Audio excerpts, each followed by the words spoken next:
Gelle gör halim, alın gittin ben canım. Bilyan seni alıyor, dünyam öldürdün zalim. Gelle gör halim, alın gittin ben canım. Bilyan seni alıyor, dünyam öldürdün zalim.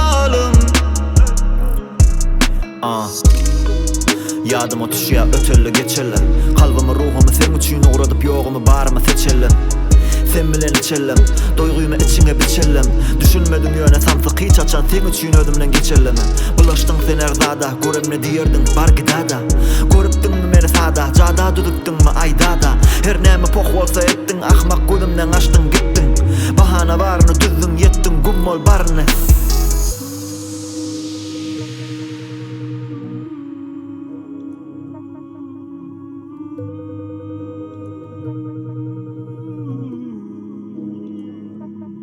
Gelle gör halim, alın gittin ben canım. Bilyan seni alıyor, dünyam öldürdün zalim. Gelle gör halim, alın gittin ben canım. Bilyan seni alıyor,